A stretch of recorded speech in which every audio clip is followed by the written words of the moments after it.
Dokumenti I parë ku përmendet Dibra në historinë europiane është Harta e Ptolemeut në mes të shekullit të dytë, në të cilin kjo krahin quhej Deborus.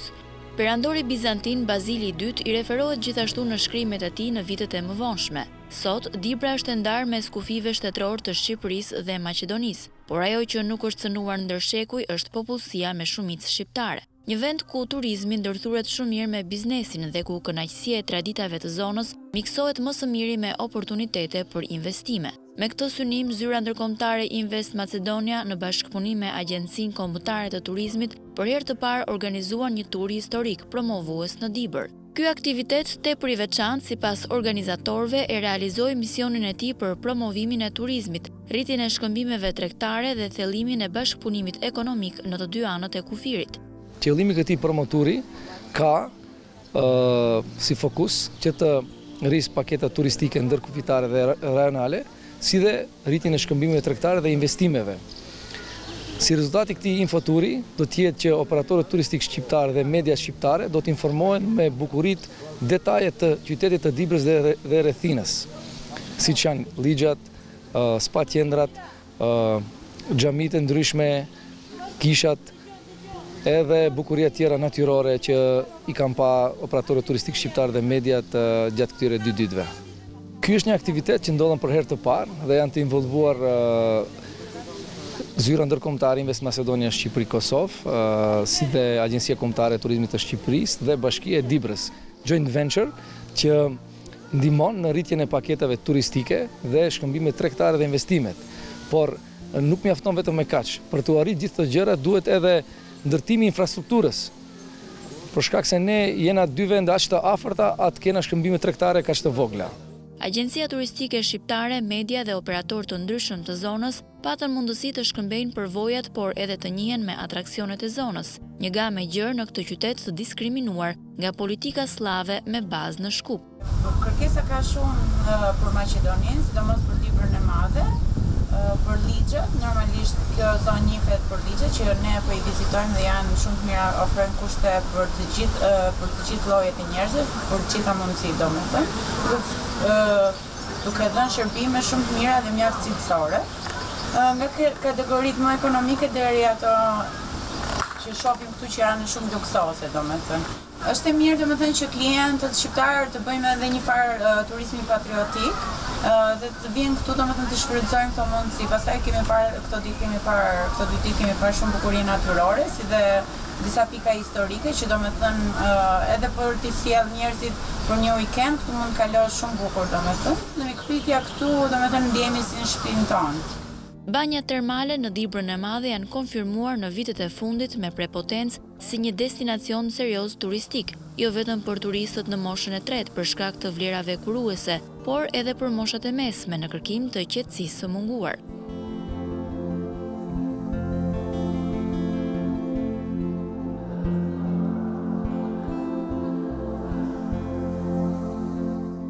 Që 50 vite, shumë mirë kum di, thomi, për mjedisin, për shpinën, për bubreket, për çfarë do. Edhe kum pas edhe problem me, si thoni këtu, me barkun, pi atje ujë ka ujë naturale, është shumë mirë edhe më ka bo mirë. Po them që se cili që ka të vi, thomi, që ata pare që ka I haxhojnë këtu janë halal për mu. Shumë, se ka, thomi, shumë gjojat mira, me të vërtet, thomi, që kanë ndihmojnë, thomi, për trupin, sidomos ai uji, thomi, atje, që shkojmë ke banja, thomi, edhe kushtet janë të mira, thomi, hotelet janë të mira, njerëzit, na presin shumë mirë, shumë bukur. Vetëm pak orë larg kryeqytetit shqiptar, kjo trev shqipfolse me bujarinë dhe mikpritjen e saj I konfirmoi edhe grupit më të ri të vizitorëve se çdo vizitor nga Shqipëria e kufive zyrtar do të ndihej si në shtëpi. Xhamitë e vjetra, kishat që datojnë shekuj të kaluar, banjat e Dibrës dhe liqeni janë vetëm disa nga oazet kulturore dhe natyrore të zonës. Xhamia e Inqarit ose ndryshe Xhamia e Pendimit e ndërtuar në vitin 1467 nga sultani Fatih Mehmeti II është një ndër xhamitë e para në Ballkan. Mes tempujve fetar të famshëm është edhe një I tillë kushtuar 100 vjetorit të pavarësisë, xhamia me 100 dritare e ndërtuar nga komuna e Dibrës me anë të donacioneve të emigrantëve.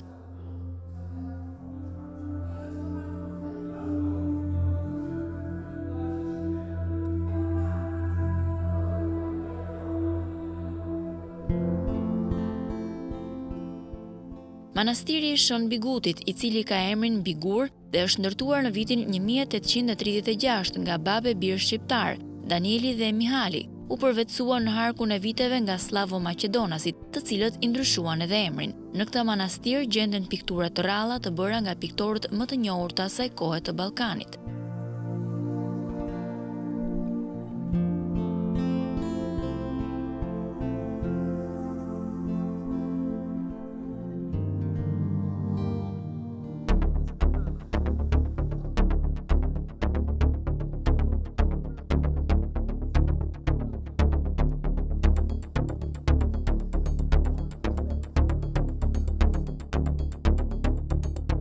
Nga turizmi në biznes, Dibrën e ndan një vije holl, pasi pasuritë e mëdha natyrore kanë tërhequr edhe gjigant botror me investimet e tyre. Malet e pasura me gips kanë bërë që edhe një kompani e njohur si Knauf të aplikonte teknologjinë më moderne për një material 99% të pasur, diçka që gjendet përveç Dibrës vetëm në Meksik. Këtu jemi rreth 500 metra në brendësi të minierës së Dibrës së Madhe në Maqedoni. 99% gips i pastër i cili më së shumti eksportohet jashtë Maqedonisë. Kjo çka shifet ki kristali, që quhet selenit, edhe është me një pastërti gati 99.9% i pastër. Ne prej këtij gipsi që shifet këtu, ne kemi prodhu gips në mjeksi, ose gips medicinal, të gjithë këto që në gipset speciale, edhe kjo ka një vjetërsi, ki korridor është japun nga viti 1962, kurse sipër ka lart kemi edhe 2 katet, 2 vende janë gati është e përhapun ky lloj gipsi. Në Dibër edhe në Meksik. Stabiliteti brenda është në një shkallë shumë të lartë. Edhe nuk kemi pas brenda këtu ndonjë shembje. Sa i përket rezervave, thamë që këtu jenë brendësia gjithë këtij malit, si përfaqësore që përfshin deri në gjatësi 10 km, kurse brendësia është gati e gjithë është i kristalt. E çtash ne do të ecim në gjatësinë e këtij korridorit, edhe do t'i shohim këto shtresat të këtij lloji kristali. Një ndalesë interesante ishte dhe fabrika e jufkave, një prodhim tradicional shumë i njohur dhe i vlerësuar në këtë zonë, por që rruga e Arbrit e mbetur në letër vështirëson së tepërmi eksporte drejt Shqipërisë.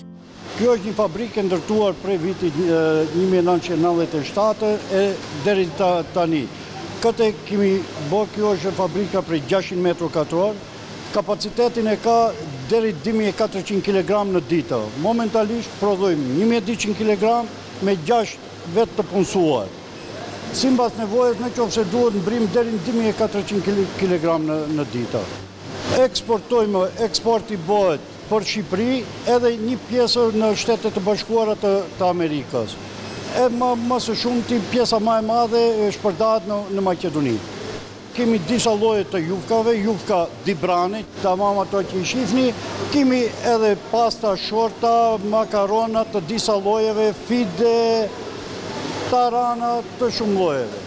Rruga e Arbrit është e mirë pritur dhe me evonu Arbile me ndërtimin asaj, se infrastrukturën veç e kemi ndërtu pikërisht për atë, se shumë më afër e kemi Tiranën për eksportin e prodhimeve tona, se sa diku tjetër.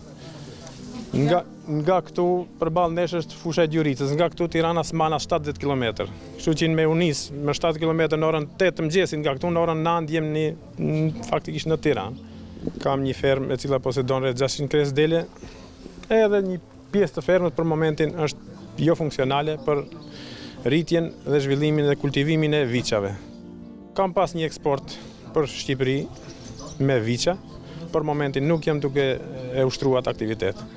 Agjencia Kombëtare e Turizmit ka shprehur vendosmërinë për të promovuar të gjitha trevat shqip-polse, brenda dhe jashtë kufive, dhe kjo përfshin edhe lixhat e Dibrës së Madhe, aty ku 60% e vizitorëve vinë nga Shqipëria. Ky tur 2 ditor në Dibër të Madhe ka një rëndësi të veçantë, dhe pikë pari hap, le të themi, siparin e takimeve midis operatorëve turistik edhe mediave që vinë dhe shohin këto vende këtu në Dibër të Madhe. Ne si Agjenci Kombëtare e Turizmit nuk promovojmë vetëm Shqipërinë brenda kufive, por edhe jashtë kufive, gjithë trevat shqiptare kudo që ndodhen në Maqedoni apo Kosovë. Është e rëndësishme që ne të kemi një fokus të veçantë drejt trevave, sepse mund të ofrojmë paketa të reja turistike që lidhen me turizmin ndërkufitar.